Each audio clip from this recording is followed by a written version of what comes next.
For this film, we showcased Bourne's bare-knuckle boxing skills, which meant getting one of the best boxing trainers in the world to show me the ropes, so to speak. I worked with Matt Damon to make sure Bourne's skills were top-notch. Here's a look at some of the work that went into making Bourne a bare-knuckle boxer. You find him in a very dark place at the beginning of the movie.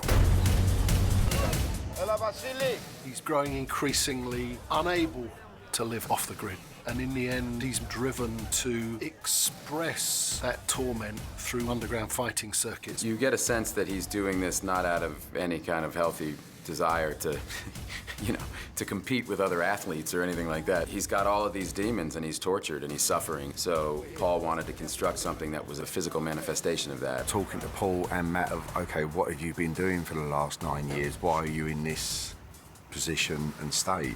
So he finds himself in another world where it's not necessarily only tactical. It's actually in a situation where he's competing for money. There was 2 bare-knuckle fights to start off with. The first one was like a bigger fight, and then when we got there on the day, we started talking. What if he just comes in and just one blow just takes the guy out completely? He was going to go down to the floor. And Matt loved the idea of it. He's doing a little bare-knuckle fighting. He's basically pounding other human beings into oblivion and getting pounded himself into oblivion just as a way to try to cope with the thoughts in his head that he can't get away from. All right, shooting.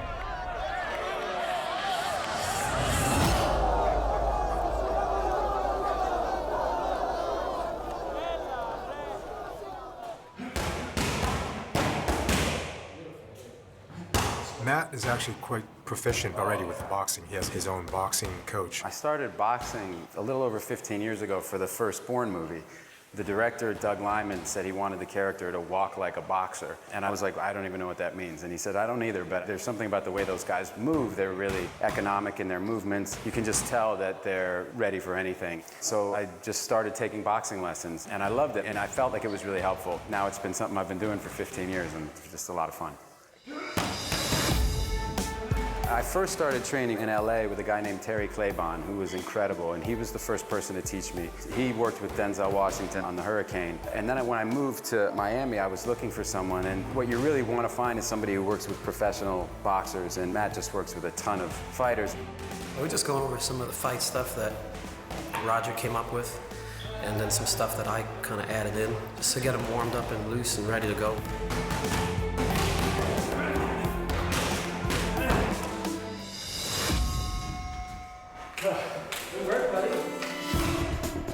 Matt, his trainer, does a lot of training with him. Then Roger, the fight trainer, starts going through the choreography and stuff like that, and then we put the 2 together. For me, everything that I try to do as a coordinator is to make sure that it's based in reality, that there's an application to every movement. And what I did was basically utilize the bare-knuckle boxing research that I've done, looking at YouTube and working with friends that have been doing it on their own. Fight choreography is really like dancing. It really is. You have 2 people and they have to be doing, it's not a real fight, so they have to know exactly what the other person's doing to kind of sell every single move. And so you have to be completely in coordination. The second bare-knuckle fight, which he did with a guy called Brian Nichols, was really amazing. The pair of them trained for weeks. Brian's actually a bare-knuckle fighter. He's had professional fights before, and the guy is an absolute savage. I'm like a rough old fighter. I don't know why they picked me, but they did. And he starts warming up, I think the whole crowd gets nervous, even though they're really not hitting each other. He's got that intensity, he's jumping around like a fighter in the ring. He's getting himself juiced up, and I'm like, he may actually hit somebody today. All right, guys, enjoy. Roll sound. Backgrounds.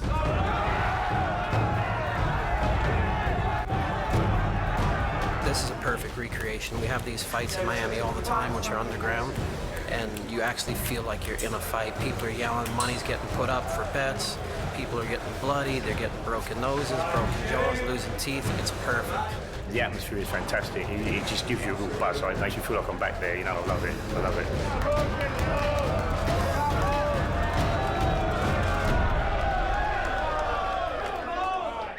On my mark. You didn't give him real beer, did you? Not yet. With boxing, there's obviously certain rules that you've got. You can't punch below the belt, can't throw punches from behind. Here, you can pretty much do anything you want. You can gouge, bite, kick, stamp. So, you know, it's quite a bit different to what, say, Bourne's done in previous films and previous fights. For me, it was an interesting kind of take because obviously he's doing something that is not normal in his world, but he's still training and to compete in a very, very bloody, ruthless game.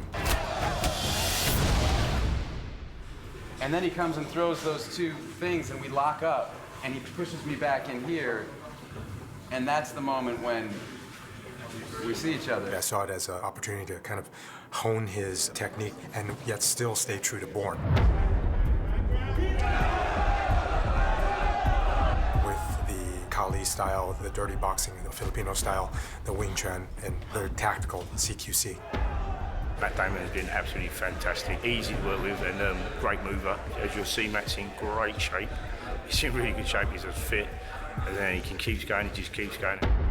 It is a dance, and that timing and the fluidity and moving with Matt without hurting each other was a very, very important part of that, as well as making it look as realistic as possible. And at the same time, both Matt and Brian, you know, and I told them, give each other some love, meaning at this point, if you're hitting to the body, yeah, go ahead and make a little contact. And Matt was, you know, he was brilliant, you know, and he was, as people will see, he really, really trained up for it and was in great shape for it.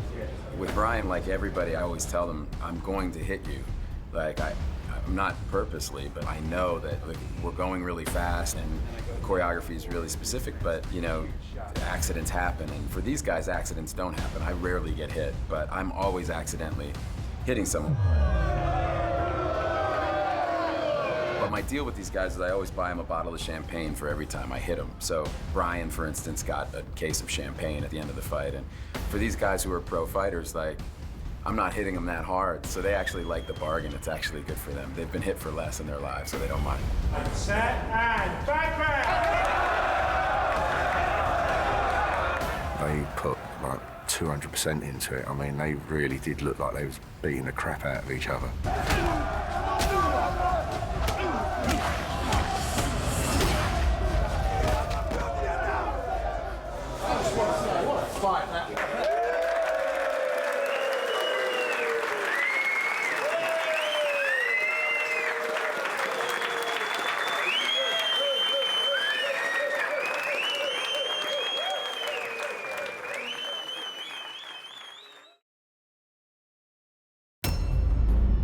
Jason Bourne has this USB stick with information of his past. He wants to know it, and he can't open it. He has to find the soul to do it for him. He's a hacker. He's very famous in the hacker community, but everybody wants to work with him, but it's not easy because he's kind of a loner. One of the most important things about Dassault is that he was a transient character and very much lived in the shadows, but was also very cool and cutting edge. We had to give an environment that reflected that. Open it. And then we came across the abandoned Croydon Art College, which had this photography studio, which was perfect. It had these amazing angled windows, which gave you a really strange environment and actually worked really well for the shots back with the CCTV. We should work together, Bourne. We both want to take down the corrupt institutions that control society. I'm not on your side. And Christian wants to share this information with the world. So there will be an argument about that, and well, I think I will lose in a very painful way.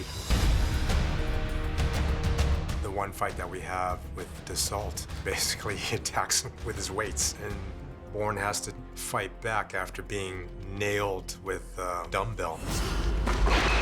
We had 3 days of rehearsal for that. We had a lot of fun, and Matt came in too, and he's so nice. He really gave me a really warm welcome, so we had fun with it. The great thing about these is you get surrounded by all these experts, and so Roger, who's working with us, you can just give him an idea, and he can come up with 7 different ways to do it really quickly, and you can just look at which one looks the coolest. It's very challenging because with Paul, he might think of something, but then when it comes on the day to shooting it, something else will click, and that's what makes him a brilliant filmmaker, because organically he can see something that is better, that suits the story better. We're kind of building the fights like fans of movie fights, which I think is a good thing. Pretty good, I think.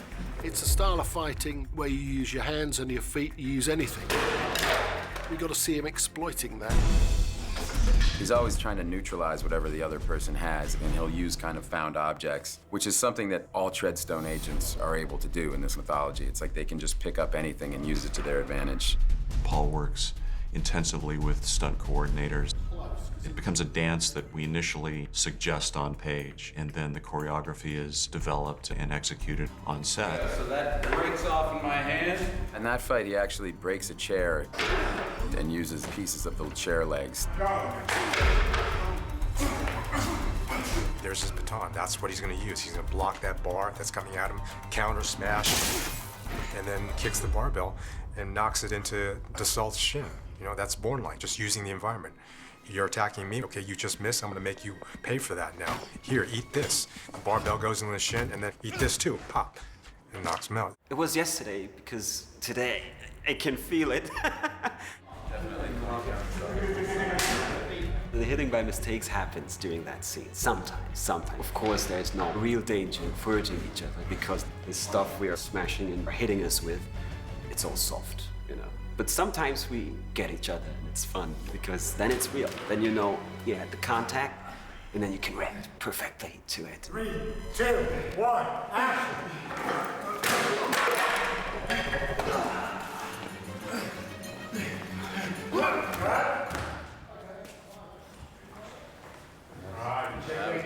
Kidney shot. I've been surrounded by these incredibly talented people for many, many, many movies, many years, and it just allows me to just focus on my job and only my job. And when everybody does that, it's incredibly seamless and incredibly easy and really fun. And, you know, you all grow old together and take a bite out of life together. It's a lot of fun.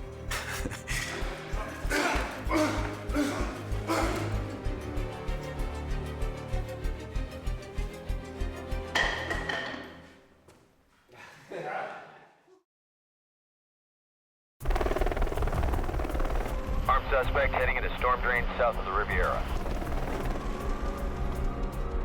This movie has the mother of all Treadstone fights. It's the last two guys. This is the toughest opponent for him. It's one of the most brutal fights we've ever had. It's very realistic, very in-your-face, more intense than any of the other Bourne fights that we've seen. We're ready to go. Here you go.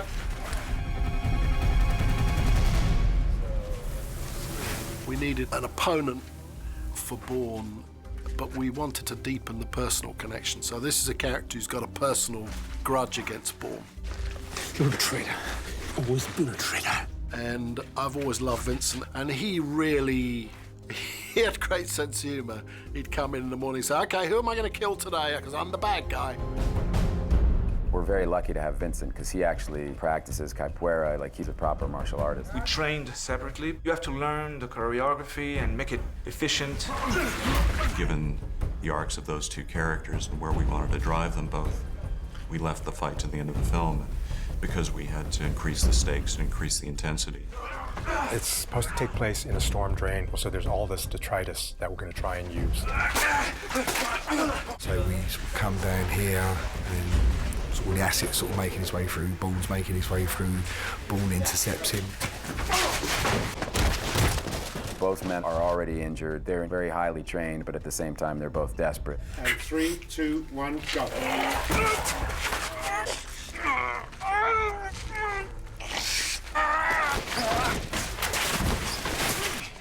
I felt that we needed to be true and authentic to the original franchise. When it came to the style of fighting, it didn't feel to me credible that Jason Bourne could suddenly have learnt a whole new repertoire of moves.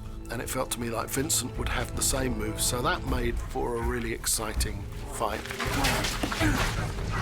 There's a history, and so it's just cold hatred. There's times and moments where screw technique and precision, throw that out the window. They just want to beat the shit out of each other. The choreography is awesome. I mean, we've been working on it for a while, and it's a very punishing fight. So it's the choreographer are really good, so it's a mix of a lot of different things, but it has to be effective more than beautiful. There's no high kicking and blah, blah, blah, you know, that we've seen in other movies eventually. This is very much about like counterattack as soon as possible. It's always collaboration, so I'm very, very fortunate working with Gary and our fight doubles and our fight team, as well as our actors and everyone that's been involved with the fights.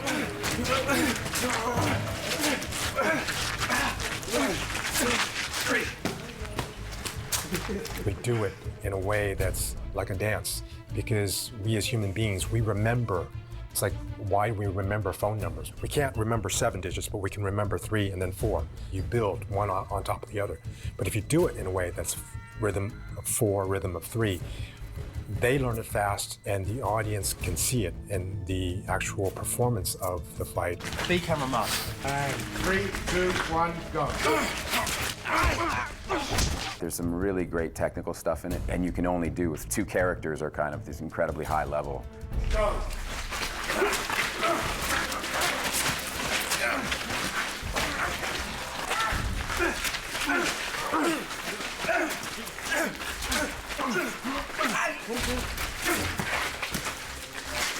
The challenge was that they're both from Treadstone, so there's an element of his fighting ability that we wanted to make almost as though he could be a little bit better in certain aspects. As you'll see in the fight, he is, especially with a knife.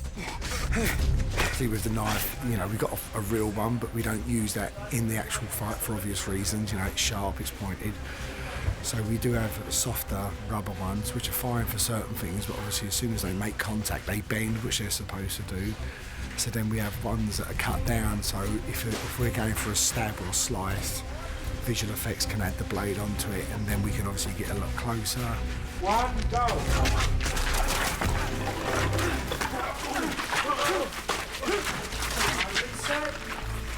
You okay? Yeah, I think I broke the knife, yeah. He stabbed me. Did I? Yeah, no, I didn't get out of the way. 2 characters are at this incredibly high level, passing a knife back and forth between each other and disarming. Hold on, wait. Is that real good? Yeah, I got him right on the eyebrow. And there's also an element in the midst of that big fight. They are using anything and everything that's around.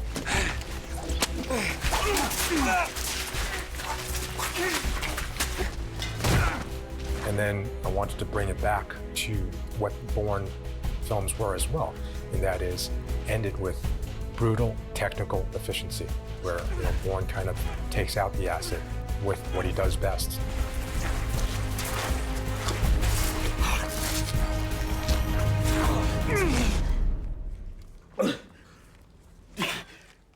Cut. Thank you very much. I think we've done the fight.